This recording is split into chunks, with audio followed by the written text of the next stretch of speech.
Olá a todos! Hoje vamos falar sobre Mary Ann Bevan, uma mulher inglesa que viveu no final do século XIX e início do século XX, por volta de 1906. Começou a desenvolver uma doença rara, que deformou seu rosto e outras características. Isso a fez ser cruelmente conhecida como a mulher mais feia do mundo. Mas o que aconteceu com ela e o que fez da vida? Mary Ann Bevan nasceu como Mary Ann Webster em Palistol, no leste de Londres, em 20 de dezembro de 1874. Ela era uma das 8 filhos de uma família pobre. Ao chegar à vida adulta, ela iniciou a formação em enfermagem, profissão que cresceu na Grã-Bretanha após as reformas implementadas por Florence Nightingale nas décadas de 1850 e 1860.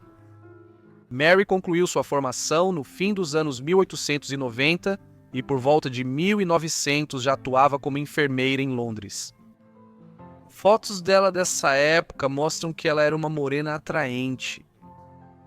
Em 1903, Mary Ann se casou com Thomas Bevan, um verdureiro de Londres com quem ela já estava saindo há algum tempo. Assim, Mary Ann Webster virou Mary Ann Bevan. Eles rapidamente começaram uma família, e no início da década de 1910 já tinham 4 filhos. Em 1914, Thomas morreu precocemente, o que foi um duro golpe para Mary Ann, tanto financeiramente quanto emocionalmente. Assim, ela agora teria que criar sozinha a família jovem deles, e eles não tinham muitos recursos. Além disso, por volta de 1906, Marianne começou a sofrer de uma doença rara chamada acromegalia. A acromegalia é um distúrbio da glândula pituitária, responsável por regular a produção hormonal nos humanos. A doença ocorre devido ao excesso de hormônios do crescimento. Esse é um problema limitado em pacientes mais jovens que ainda estão crescendo, mas, quando as pessoas chegam à idade adulta, suas placas de crescimento começam a se fechar. Se eles desenvolvem acromegalia, a produção excessiva de hormônios do crescimento faz com que cresçam novamente. Mas como as placas de crescimento já estão quase seladas, isso resulta em anomalias e pode causar muita dor ao paciente. Em mais de 95% dos casos, a causa subjacente da doença é um tumor benigno que se desenvolveu na glândula pituitária, conhecido como adenoma pituitário. Afeta cerca de 6 pessoas a cada 100 mil e geralmente começa a ocorrer na meia-idade. Os sintomas da doença normalmente começam com o aumento dos pés e das mãos, e depois progridem com distorções e aumento do rosto, e outras partes do corpo, como aconteceu com Mary Ann Bevan. Mais tarde, dores nas articulações e dores de cabeça aparecem periodicamente, e a voz da pessoa afetada geralmente fica mais grave. Hoje em dia, existem tratamentos para a acromegalia. A cirurgia pode ser usada para tentar remover o tumor da hipófise. No entanto, como isso exige uma cirurgia cerebral, os medicamentos e a radioterapia são os tratamentos de primeira linha preferidos. Infelizmente, na época de Mary Ann Bevan, pouco se sabia sobre a doença e não havia nenhum tipo de tratamento eficaz disponível para ela. Ela precisou seguir em frente, mesmo isso afetando seu dia a dia. Mary Ann começou a apresentar os primeiros sintomas da doença por volta de 1906. Como é comum no distúrbio da hipófise, mãos e pés inicialmente pareciam inchados, e os danos físicos da doença pioraram ao longo dos anos.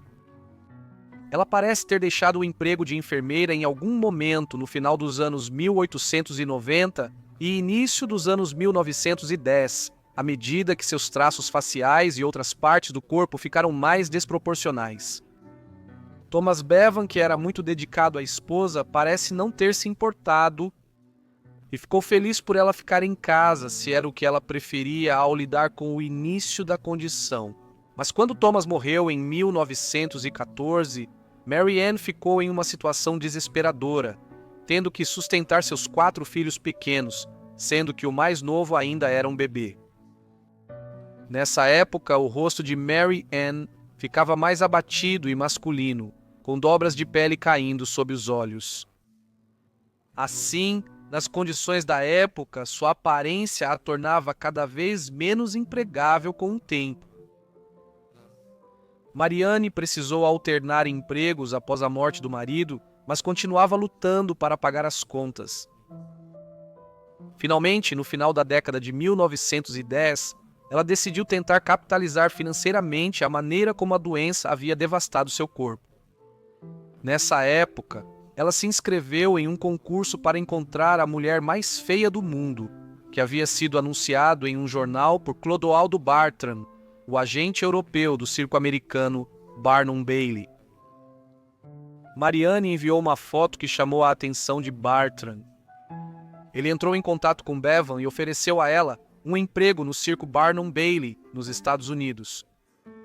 Marianne ficou inicialmente relutante, mas acabou aceitando quando lhe ofereceram 10 libras por semana durante um ano, além de cobrir todas as despesas de viagem e receber dinheiro extra com a venda de cartões postais dela no circo.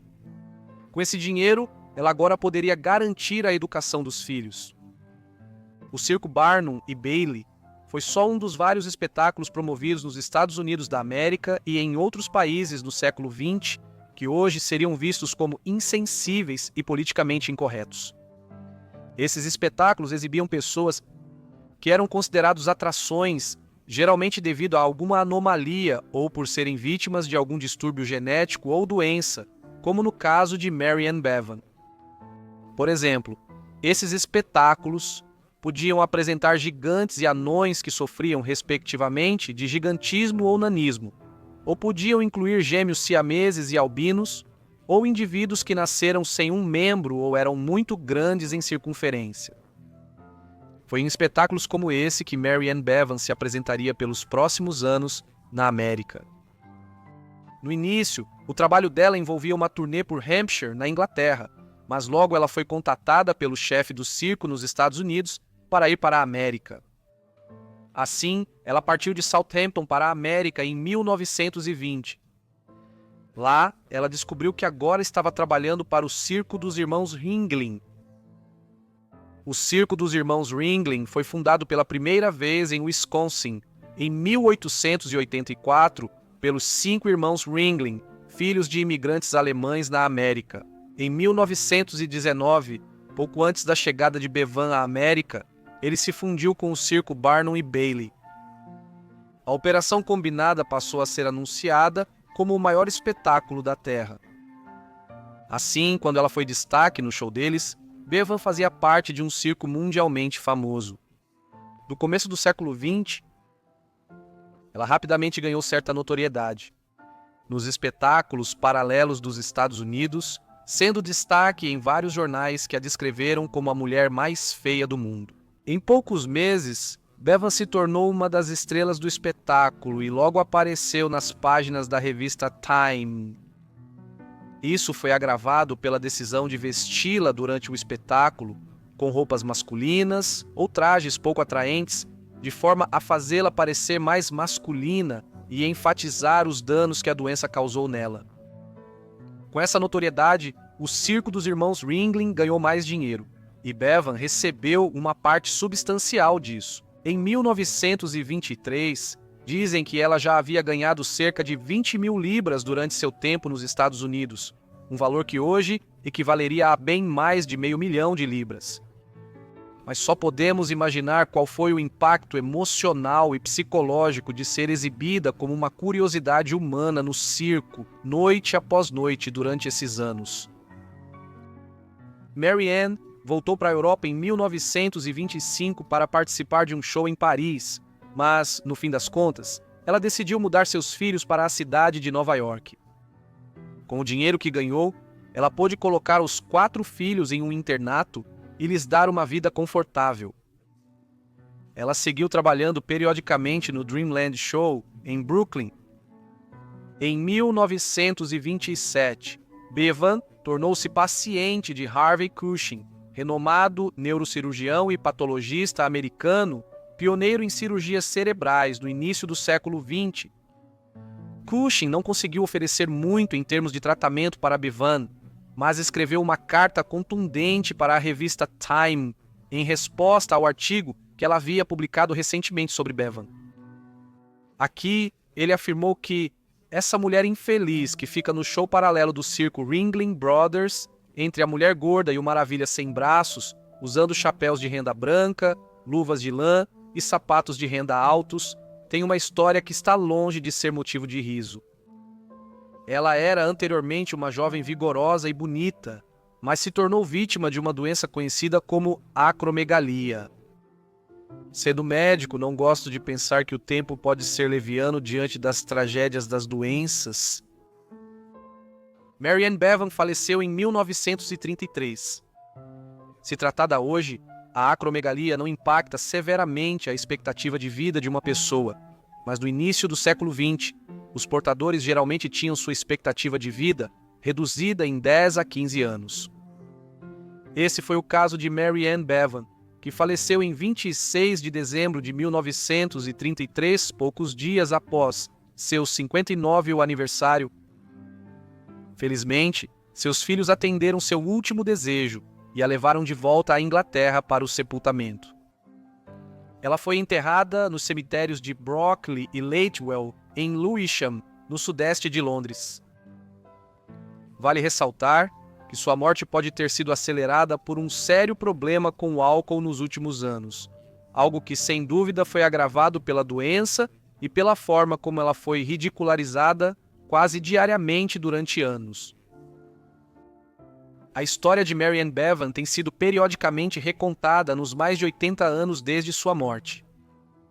Isso se deve tanto à notoriedade que ela teve brevemente nos Estados Unidos na década de 1920, quanto ao fato de sua história ser indicativa da atitude bastante insensível que a sociedade tinha em relação a pessoas com anomalias físicas, até tão recentemente quanto a década de 1920.